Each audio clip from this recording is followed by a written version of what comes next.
יוסף בר-נוער, תוכנית אירוח. אתה צריך לארח. שלום, קוראים לי יוסף בר-נוער. ברוכים הבאים לתוכנית האירוח.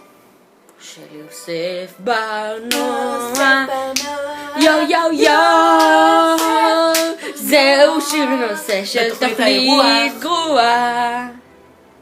היום בתוכנית האירוח מיקי מאוס ופנדה. לא, סליחה, זה טעות במוניטור, זה פנדה מחורבן. הרגע מוסרים לי באוזניה, זה פנדה מחורבן. בדיוק, יפה.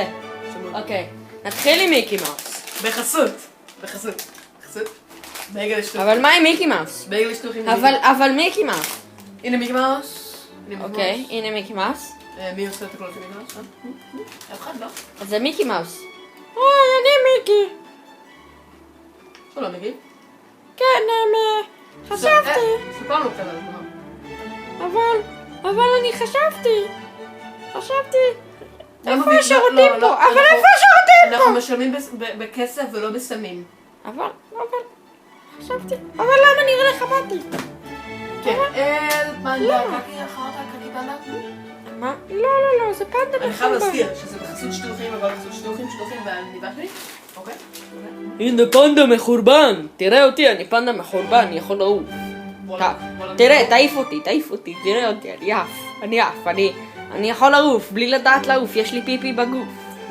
הופה, תראה אותי, אוי, נפלתי על שטוחם, יאללה, תראיין אותי, יאללה, תראיין אותי. אז נו, פנדה. פנדה מחורבן, זה אומר שאתה קוסם, לא? קוסם משקיע. תקשיב לי טוב עכשיו, יא זבל קטן. אתה... מכבד אותך? יא זין, אתה יוסף בר-נוער, יא ילד זין. זה לא מילים יפות, אני משתער, אני צריך... אבל זה... אבל...